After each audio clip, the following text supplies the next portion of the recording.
Hello and welcome to the Women in Motorsport program. I'm Esha Azim from Racing with Esha.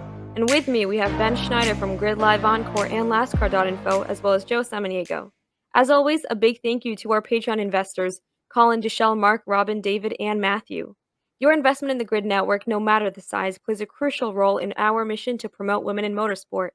You can make a difference by clicking on the link in the video description. Or you can always opt to do a one-time investment through Buy Me a Coffee or YouTube Super Chats. Don't forget to subscribe, hit the bell icon, and share with family and friends who love motorsports. Now, let's start off today's show by talking about some big news this past weekend. On Wednesday, there was a big breaking news involving Chloe Chambers. She has had a breakout season in F1 Academy and signed a deal with Red Bull and Ford. This year, Chloe has won in Formula One Academy, scored 3 podiums, and finished outside the points only once. She's currently 4th in the standings, marking a drastic improvement from her W Series season in 2022. So, Ben and Joe, does this demonstrate how well Formula One Academy works? And does it honestly work better than the W Series did, in your opinion? Well, I think it's a little early to say how well the series works. It's only been around for a couple of years, and we'll need to see what the long-term effects are of a driver who's very highly appreciated and touted, like a Dorian Penn, for example, or an Abby Poling, who's run away with the championship that everybody was expecting Dorian Penn to run away with. If we see one of them in Formula One 8 to 10 years from now, I think we'll be able to say that this was a massive success. If it fizzles out in the same way W Series did, then obviously we'll go in a different direction with our conclusion there. So. I think only 2 years in, I don't know that this says a ton about F1 Academy specifically, more so than it does about Chloe Chambers as an individual. Obviously, her rookie W Series season didn't go so great. She, I think, only scored 1 point. And like you just mentioned, Esha, she's only had one race where she was outside the points here now in F1 Academy. So, of course, the two series are similar in nature, not exactly the same in terms of how they function and what they're intended to do here. But I think that for Chloe's case in particular, she has shown massive improvement. There's no denying that. And that's been great to see. And I think this is a great opportunity for her to continue on that path in 2025 and beyond. And then at the end of next season, perhaps we'll have a better sense and idea of where these F1 Academy graduates are ending up. And hopefully it's somewhere in the world of Formula 4, 3, maybe even 2. We'll just have to wait and see. You hit a lot of good points, Ben. One of the things I feel so far, this is showing more success compared to the W Series, is where the W Series, we had drivers that, when it comes down to the drivers in the F1 Academy, they tend to be more younger drivers trying to climb the ranking up. We had some drivers that were pretty much seasoned veterans when it comes to smaller levels of racing, particularly not exactly at the higher levels of like European sports car racing or some midfield open wheel racing. But you have then the startup drivers that were coming out like Chloe Chambers. When Chloe was in W Series, her teammate was Jamie Chadwick, who was already a multiple-time champion of the W Series. Very hard to compete against a driver that had been in the same series for the past 2 years, and now you're going to race against them. Yeah, they're teammates. They're part of Jenner Racing, but it just did not exactly work out for Chloe. You had other drivers, Emma Kamalainen, Jessica Powell, Alice Powell. They were all top-tier drivers of W Series. Here, that door in the F1 Academy is always rotating. Abby Pulling, she's going to get a championship, most likely. Well, as the rules say, she's not going to be back next year unless some weird, bizarre circumstance occur. So I think this is so far looking more promising for Chloe Chambers herself. I think, as you said, Ben, this is another year of racing she's had under her belt compared to when she was in the W Series at a much younger age. Just having that experience is going to build up, and this is just going to be a big step for her now that she got this opportunity. And I can't help but say, I think getting that win earlier this year is a big help in getting her that positive attention. Yes, Joe, this is definitely going to be a big step for Chloe Chambers, and Chambers is from the United States, and Ford is also based in the US, and will be Red Bull's partner going forward. Now, this is a big signing for her. She will be replacing Emily DeHughes for 2025 in the Formula One Academy. However, she will be racing in a Ford at Indianapolis Motor Speedway this weekend. She will be in an IMSA Mustang Challenge race, driving a Dark Horse Mustang. So, Joe, the resources and the seat time she will now have access to. Does this expand her racing career from not only open wheel but now to sports cars and maybe more? Potentially, it's going to be really interesting because when it comes to Ford and open wheel racing, there's not really a big presence there. In the past, they used to be in kart long ago, not there. For a while, they were even in Formula One, Ford Cosworth. They're not there. Their big thing is the partnership with Red Bull. So for Ford Red Bull to get this driver that's very talented in open wheel racing, I think that's a really big win because one of the big things, open wheel racing, they tend to be more on the road courses. That's where the sports cars come in. If she could get a good handle of the sports car, I think there's a lot of potential there. And that's the key part of this program is getting the drivers to get these kind of opportunities. Red Bull, the funding there, Ford, the sports car racing opportunities here in the United States in front of American sponsors, American viewers. This is really huge for her. I think this is just going to be a really great opportunity for her to be getting more experience. I'm curious, Ben, to hear from your perspective too. We've seen sometimes Ford drivers venture into stock car racing. What do you think about Chloe Chambers in there? Yeah, well, I think it's great for her to keep her options open. There's only a finite number of certainly Formula One seats, but even in the world of open wheel, not every driver's intended career path is going to work out. And this sports car opportunity is going to maybe give her something to fall back on. It maybe opens up the door for her to look at that as a potential long-term career in the world of motorsport. And Leah Block's going to be doing something similar. She just got back in she's going to be getting back in a rally car with Subaru here coming up. So, all these F1 Academy drivers, I think trying to diversify their portfolios a little bit is only going to benefit them in the long run. So again, like I said, it's still very early. We'll see where Chloe Chambers' career goes from here. Obviously Ford has a big presence in NASCAR and stock car racing. And unfortunately for Haley Deegan, it didn't work out so well the last few years, but maybe that's something Chloe Chambers might be able to consider in the future as well. If she ends up developing a good relationship with Ford, that's certainly another path she could take. So, but again, we'll just have to wait and see. Yep, that's right. Now, looking ahead, Abby Pulling will be off to a new venture next year as the Formula One Academy champion does not return. Chloe Chambers is the first driver that has been announced for Formula One Academy 2025. Now, Ben, last time we talked about Dorian Pin being an early favorite, but does this news elevate Chambers to possibly a championship contending level? Yeah, I think she'll certainly be in the mix. Like we said, she's fourth in the standings right now. I suppose could climb as high as third, maybe even second if Dorian Penn just absolutely has rotten luck, and I don't expect that to happen. But she's in a good position to finish strongly in the standings this year, and ideally you would see some improvement from year one of F1 Academy into year two here. So yeah, I think she'll certainly be in the mix. Like I said, it's still very early to start making championship predictions here. I think on this show last year after Bianca Bustamante got announced for McLaren, we said, well, maybe she's the championship favorite by default because she's the only one that's been officially announced so far. So I don't want to put that kind of pressure on Chloe Chambers right here, right now, until we get some more driver announcements and get a better sense of what the grid's going to look like next year. But I certainly expect her to have the opportunity to be in the mix with Red Bull and Ford being great partners for her and wanting to see that next step taken forward. I think she's certainly going to be a contender for sure. Yeah, she has to be one of the contenders for sure up there with the opportunity to be with these two, Ford, Red Bull, coming back again to F1 Academy. I think the expectation is just naturally going to be, okay, you're going to be going up from being a fourth place, third place contender to second place and a championship contender. The big thing, of course, as you mentioned, Ben, we don't know the exact field that's going to be there. If Dorian Pan's back, that's going to be stiff competition. Maya Woog from the Ferrari driver development program, if she's back.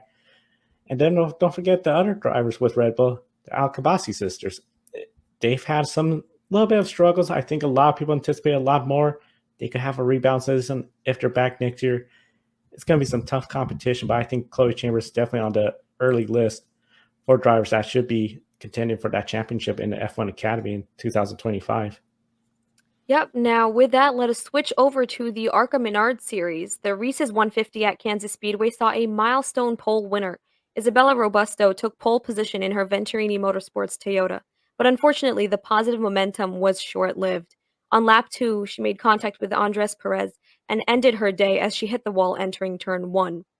Unfortunately, Ben, she finished last place, and there was a lot of expectation going into the race.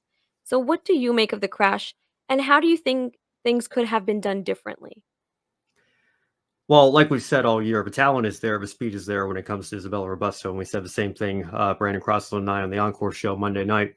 Fantastic to see her take pole position, and I think people have to remember this was her first race in the ARCA Menard Series at a non-short track or track longer than a mile in length, her first intermediate mile and a half, and to come out and qualify on pole in a field that included Tanner Gray, the eventual race winner in that OP Gibbs number 18 car that's been so dominant this year, and we'll talk about that a little bit later, and Connor Zelich and everybody else.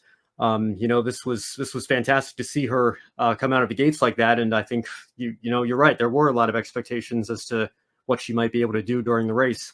And I don't know if it was just the pressure of starting on pole position in her first big race like this, but unfortunately she kind of lost her momentum in turns 3 and 4, ended up fading, I think, to 6th place by the time they began lap 2. And didn't want to fall any further back than she already was. So she moved up the track, cleared herself too soon, or too late, I guess I should say, in front of Andres Perez. And Perez picked up some damage as well, and he fell back and finished in 21st. So it put a dent in his championship hopes. He only has to start the season finale at Toledo this weekend in order to clinch the championship. So he's going to be fine in that regard. Not quite the case for Isabella, unfortunately. Her day was ended immediately.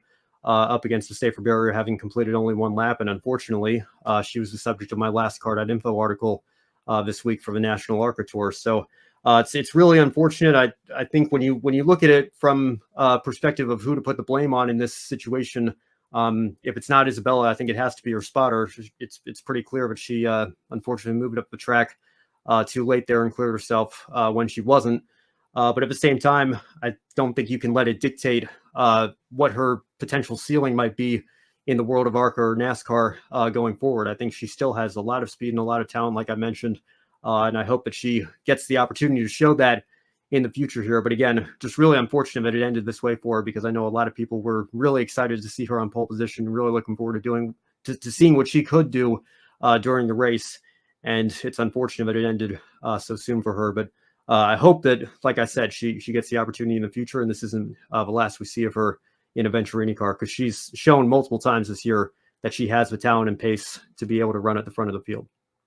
Yes, definitely. It was quite unfortunate for her, but now looking at a driver who had better luck, we have Amber Balkin, who finished in 6th place on the lead lap with 7 cars total. So, Ben, for Amber, how much did she need that top 10 finish?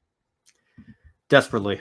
She desperately needed a good run. It's been a rough stretch of races for Amber, and really a rough season for her. But to come out here and tie her career best with a 6th place run, and to be in position potentially to shock the world and steal a win there at the end. A little bit of a controversial strategy, staying out there late in the race on older tires. I think reality sunk in midway through the first lap on that final few laps worth of a restart, and she just didn't have the tires or the pace to be able to maintain that starting spot that she had on the restart there. And like I said on the Encore show Monday night as well, it almost cost Tanner Gray the win. So maybe raise some eyebrows a little bit from a strategy perspective, but at the same time, I get it from a crew chief's perspective as well. It's been a rough year for that team, and they wanted the opportunity to see how high they could finish in the race, and that was the strategy that they thought was best available to them at the time. I can't fault them too much for it. And it still ended up working out relatively well for Balkan, and she ended up coming home with a 6th place run, which she desperately needed. So a good result for her. And again, we'll see if that leads to bigger and better things in 2025 and beyond. Yes, now the driver who finished in 12th place was Tony Bredinger, who is still recovering from injury. Now, this season has had some ups and downs, but she has been struggling a bit recently. The next race is the season finale at Toledo. This year, 2 teams and 2 drivers have dominated the ARCA Menard series. For Tony, is this a season of missed opportunities coming up short of expectations? Or do you think it's hard to say since the series was dominated on such a level? Esha, I think it's a little bit of both. When I look at Tony's results from last year, obviously she wasn't full-time. She was doing a lot of GR Cup racing with Toyota as well. But in the National ARCA Tour, she had 4 top 5 finishes. And, we were looking at her progress that she had made and said that she had really taken a step forward. There were even some rumors briefly that she might get a full-time Truck Series ride this year. She's only done the season opening race at Daytona so far. I don't know if Tricon will have an opening for her after the ARCA season ends. We'll see. But I think it was certainly a much deserved opportunity for her if it had come to fruition based on the progress that she had made in ARCA last year. Unfortunately, this year has kind of seemed like a step back. She does have a top 5 in ARCA East. She finished 4th at Flat Rock earlier this year, but her best finish so far on the national tour is 6th at Berlin and 6th on the dirt track race at Springfield. So, I think it is falling a little bit short of expectations for both her and her teammate Amber Balkan. When you're in a Venturini Motorsports car, the primary objective is to run up front and win races and compete for a championship. And unfortunately, Tony Breininger just hasn't quite been able to unlock that extra gear that I was saying at the start of the season that she needed to do based on her results last year. I think competing for a race win would have been the next logical step. But at the same time, I don't think I can blame her too much for not having parked it in victory lane yet this year because of how dominated the series has been really by 2 cars. We've been joking on the Encore show that we should rename it the 18 and 28 series because those seem to be the only 2 cars that on most weekends seem to have a realistic opportunity of winning these races here.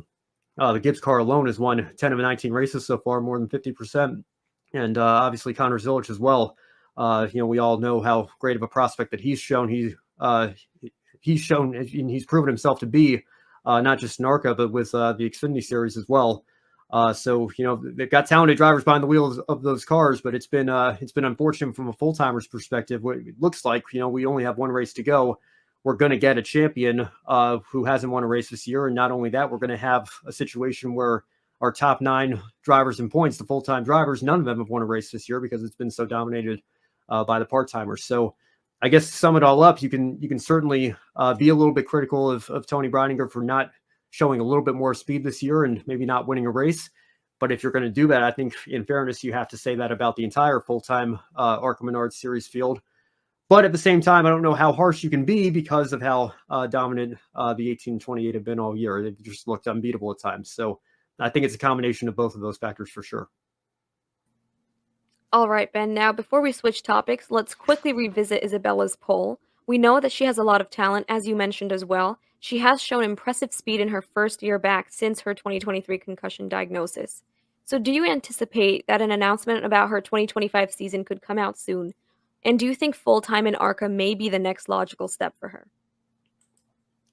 Yeah, I think it's absolutely the next logical step. The question will be, is the opportunity and is the funding there for her to take that next step? And like I said, that what comes to mind for me, unfortunately, is Gracie Trotter, who won an ARCA West race in 2020, got the chance to run part-time with Venturini in 2021 and had, again, kind of an up and down year. I think she, ruffled some feathers at Daytona, making some contact with her teammate, and she got shuffled back as well, and that kind of set her on back foot for the remainder of the season. Unfortunately, we haven't seen her in ARCA since, and I think that's a real shame because I think she had a lot of talent and potential behind the wheel. Just opportunities never came up after that. I don't know if it was an issue of funding or what for her, but I hope the same doesn't happen to Isabella. I think she certainly has earned a full-time opportunity next year. So we'll just have to wait and see what Venturini's lineup is going to look like. Obviously, we've seen it with not just Tony and Amber, but Haley Deegan even ran a few races for Venturini back in the day. Natalie Decker's run in the past for them, like Lonnie Munzer. I mean, the list just goes on and on of all the female drivers they've given opportunities to over the years. And so I think it would make very logical sense for Isabella to be in one of their cars full time next season. But at the same time, there's a lot of pieces of the puzzle that have to go into place before we get that confirmed here. So hopefully we get an announcement here in the next couple of months. And I would love to see Isabella full-time in 2025 because I think she's certainly deserved it with the strong runs that she's had, not just in the main ARCA Tour this year, but also in ARCA West. Yep. All right. Now with that, Joe, let's talk more about the NHRA and their new policies. Yeah, the National Hot Rod Association unrevealed 2 new policy amendments for female racers competing in the NHRA. The first and the most talked about policy is for drivers who stop racing due to pregnancy or family planning. Upon submission of the NHRA acceptance of pregnancy verification letter signed by participants, OBGYN provider, the pregnant driver may be replaced by the replacement driver. What makes this very unique, the replacement driver must have, of course, the proper credentials and meet event entry criteria. That is standard. Here's a new thing, though. If the replacement driver earns fewer points overall in the series then the driver has stopped participating, then the points earned by the replacement driver will be credited to the driver who stopped participating as a result of her pregnancy. So this is a big step where we're seeing a female driver competing full time, family planning, start a family. They could put a pause to their racing season, have a replacement driver come in and earn those points once they return back. Esha, let's start with you. How big is this of a first step for a major motorsport sanctioning body like the NHRA to establish such a rule? Oh, Joe, this is a huge step. I mean, first off, it provides female racers who are looking to start a family with the option to do so without, worrying about their seat or their points, or their position in the championship. And I think that's amazing because, I don't think that there's ever been a policy on female racers who want to start a family in any motorsport series. And so I think that this is a huge step. In addition to that, I think that it's also great because it shows how the NHRA is taking this big step towards being more open and inclusive for women participating in the series. Um, so I think that this is a great step for female racers who are interested in motorsports, and who are potentially holding back because of family issues or of the possibility of starting a family. So I think that this is a big step from them, and I think that it just paves the way for more inclusivity towards women in motorsport. Yeah, I think it's a great first step. And I also have to say, just going to the NHRA's website here and trying to look into what went into crafting this new policy and everything, I have to say, I think Leah Pruitt has a lot of integrity as well, because it sounds like the NHRA was first proposing a rule that the female drivers would receive the points for the season, even if they only participated in one single race. And, Leah kind of took a step back and said, well, wait a second, that might raise some fairness and integrity questions if we only do one start and then one driver does the entire season and finishes, as a champion or whatever. That driver really should be awarded a championship. So that's where I think the majority rule sort of came in and what ended up being the final proposal here. So I think overall it's a great first step. We'll see if other motorsport series adopt something similar. But Joe, like we've talked about in this show multiple times, the NHRA, as they've mentioned as well, it's really the series where we've seen the most success for female drivers. And I've referenced this multiple times on the show before.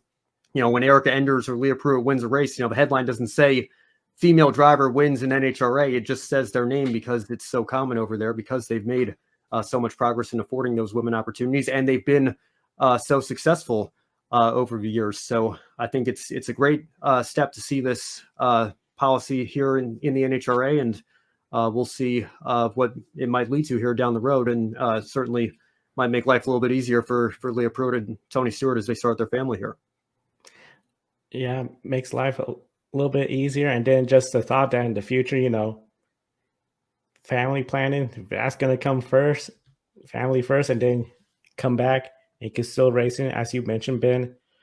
If the replacement driver collects more points than the driver out for pregnancy, the replacement driver will get the points. Of course, that was something, a little bit of discussion when it comes to the pregnancy or fertility treatment. That must, of course, be verified by an OBGYN provider.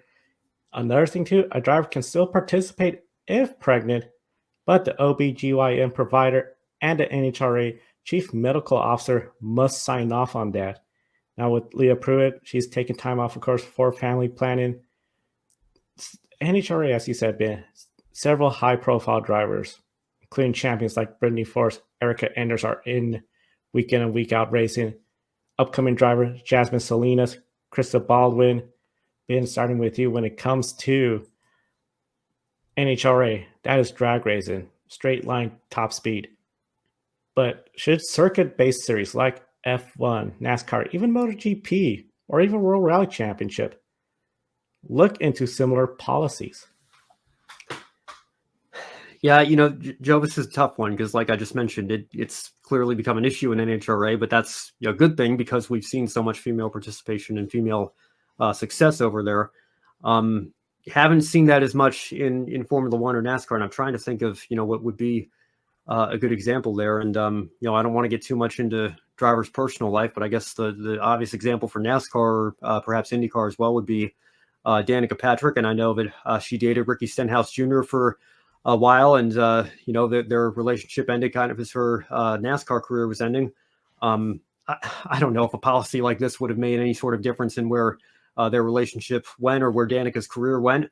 But Danica Patrick was and has been so far, really the only high-profile female Cup Series driver in recent memory here. So, I think it might not be a bad idea to look into what the NHRA has done and see how this policy actually plays out, over the next several years. But unfortunately, I don't know that it's too much of an issue at this moment because we don't really have nearly as much female participation in those series that we just mentioned as we do over in NHRA. So probably good to keep it in the back of series leadership's minds for the future and see if it's something that comes into effect down the road.